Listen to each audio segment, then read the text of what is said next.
Thank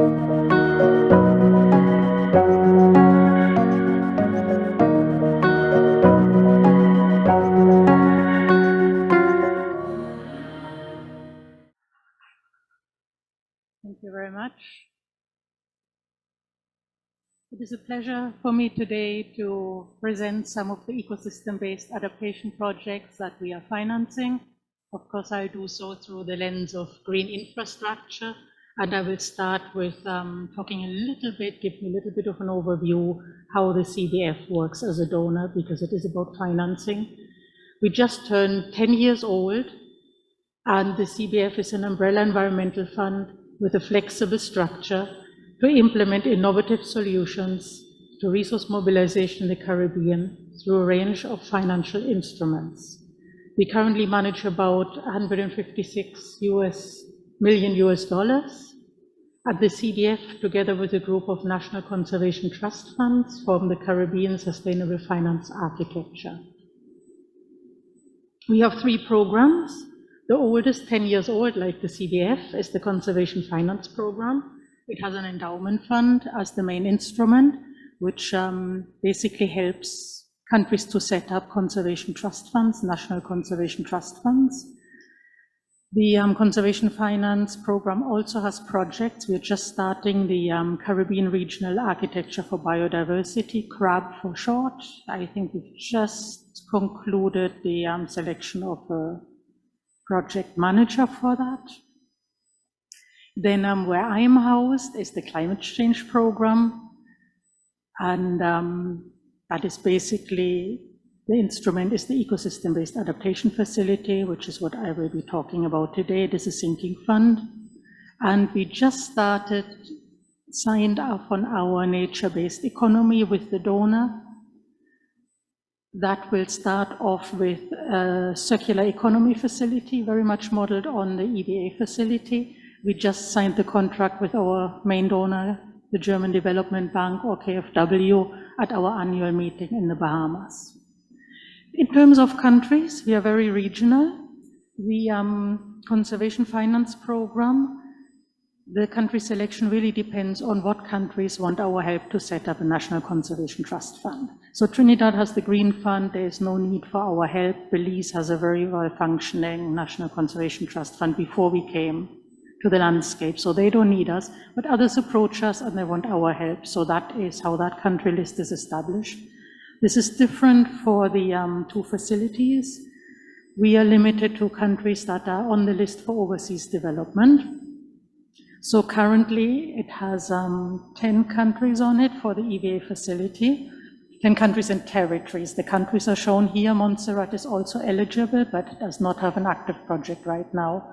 And the situation will be very similar for the ACE facility.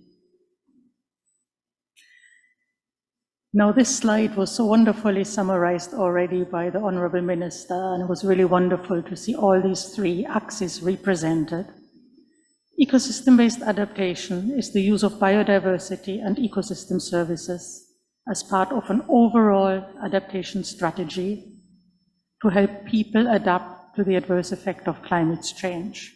So it really has the 3 axes, and with the 4th call for proposal coming out very shortly, I want to emphasize how important it is to have all these 3 axes well represented.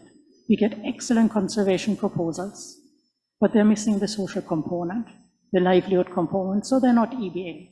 We're getting excellent community climate change adaptation projects, but they're missing the ecosystem approach, so they're not EBA, and we cannot fund them even if they're good proposals. They're not matching the EBA facilities criteria. So once you are in that inner area here, you have a lot of flexibility. You can have financial, sustainable management techniques, conservation, restoration, rehabilitation. You can have co-benefits, mitigation, for example, for communities. And how does green infrastructure come in? It is really a tool. Unlike most tools, it looks quite small, but it is exceedingly useful. Green infrastructure per se is not EBA. It depends how it is used. It can be just conservation, biodiversity. It is always in the biodiversity field, but whether it is climate change adaptation and has livelihood and social benefits, that depends very much on its use.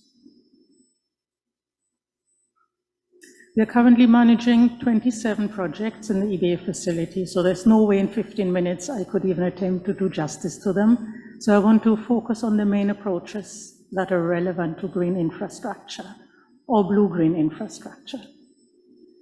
I will be quite brief on the vetiver system because I knew Jonathan was talking before me and he would cover everything and definitely use the same pictures that I picked from his former presentations. So I will keep that brief and to rich to reef application. Then we have beach and dune revegetation in at least one project. Mangrove and coral restorations are by far the most popular activities and ecosystems to be targeted in the EBA facility, and there are too many projects to name and list them all. And then we have living shorelines. That is a term that was coined by one of our Grenadian grantees that I like very much because it brings the different tools together. So very briefly on vetiver, which is the approach used by one of our grantees, ICA, who is here today, and our movement as the consortium partner in Antigua, Dominica, St. Lucia, Trinidad and Tobago. I believe that picture is the Canaries River in a very degraded state right now, where they're just beginning with the rehabilitation. And this one is a much healthier river, I believe Tobago, where you already see a healthy riverbank with vegetation and riparian buffers.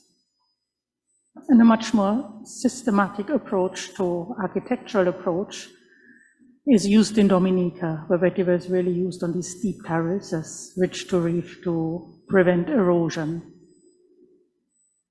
Now, vetiver is an Asian grass. It is competitive but not invasive.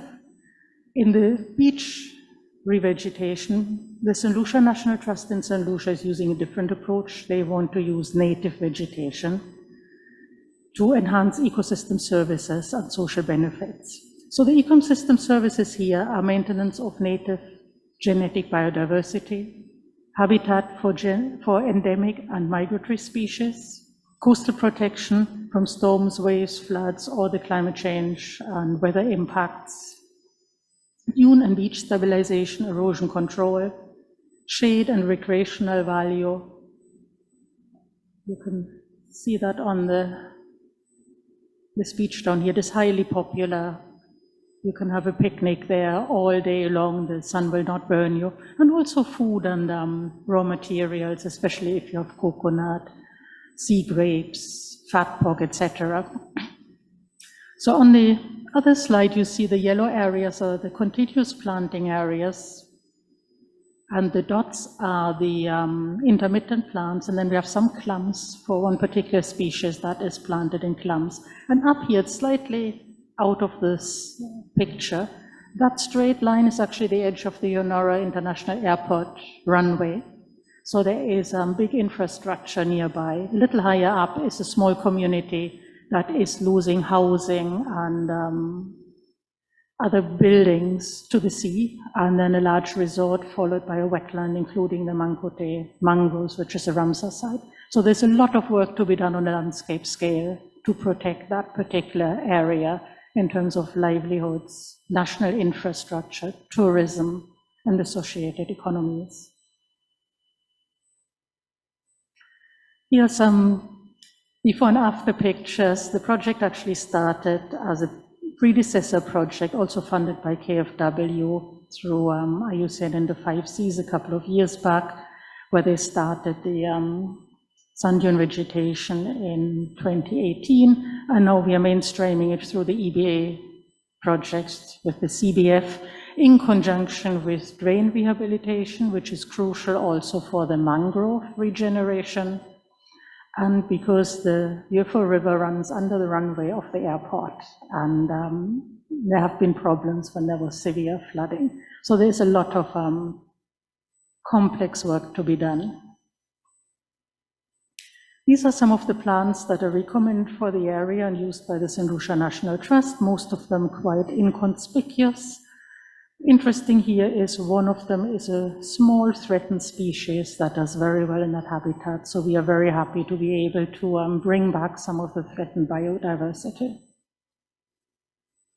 Moving to mangrove restoration, I'm sure almost everybody in this room would have seen similar pictures, YouTube videos, or those demonstration water tanks, how mangroves buffer the wave energy. They actually do much more than that because, like any wetland, they act as a tremendously efficient sponge for water volume. So they prevent flooding also by volume control, and like any perennial plant with a good root system, they help with the penetration of water percolation into the ground as opposed to the impenetrable surfaces that we see so often too close to the coast. UE Jamaica has commissioned the University of Southern California to do some modeling for them on stochastic flooding events and the effect of mangroves, and you don't have to be able to read it. Basically, the take-home message is if you have mangroves, a lot of the low-lying Kingston area will be protected. If you don't, it will get flooded. To the right, those pictures are from the Dominican Republic. One shows the humble beginning of what will be a living shoreline, and the lower one, where it is already well advanced. You see their seagrass beds, you see coconut along the beach. Further out, they do have mangroves and coral reefs, and you see the water is crystal clear because there is a good infiltration and very little sediment reaching the coral reef. So as I said, many grantees are using this approach. Coral restoration, that is the blue-green aspect of my talk, actually starts much further out with the wave attenuation. The barrier reefs break up the big waves, and then you have the shallow coastal reefs that assist with the coastal protection. And especially the Acropora species are very important there. They are all critically endangered according to the IUCN Red List. So using them in coral restoration and coral farming is doing something for biodiversity conservation. And a very interesting fun fact I learned about Acropora palmata, it is really very big coral, and it interlocks and it withstands tremendous wave energy. And it is this golden greenish color, and apparently before it was threatened, it was very common in many of the Caribbean islands, and the typical Caribbean coastal water was not turquoise blue, but golden. So that was the Caribbean.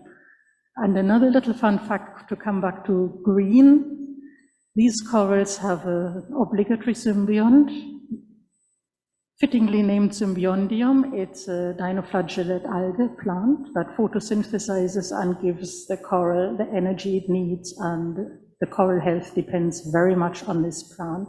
So that is something those of you who might be working on coral restoration and those marine projects, pay attention to the symbionts. They're microscopic organisms, but they're crucially important to the health of coral to adapt to climate change, acidity, sea temperature rise to survive. The causes of the death, why the young corals died in the first place, one of the driving factors.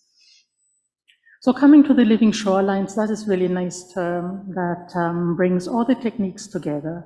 We have the outer fringing reefs, and then we come into the more sheltered waters where we have sea moss farming. Most of our grantees have a fisheries component, which is a livelihood. And then you come to the actual coastline where you have the mangrove restoration, sand, dune, revegetation, reforestation, a little bit higher up.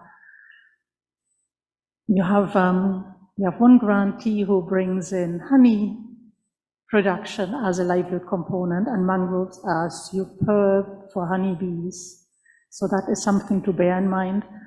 And if you take it further in EBA, rich to reef and value added, one of our grantees high up on the slopes has silvopastoral systems. Several of our grantees agroecosystems. Here are pictures from the Dominican Republic with value added to the products that come off these farms. So this is how the circle closes again for the EBA with its 3 axes.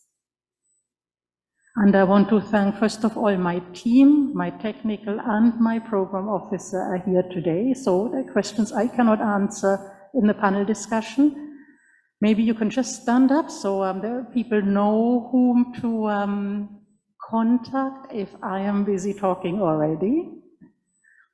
Hayden, my technical officer, and Ibrahim, my program officer. That is the EBA facility complete team. We are very, very small and overworked.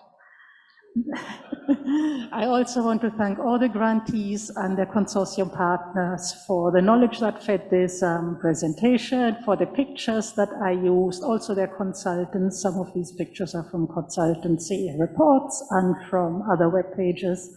And of course, the organizers of this wonderful event, IAM Movement and the Trinidad and Tobago National Gas Company, for having me here and for your attention.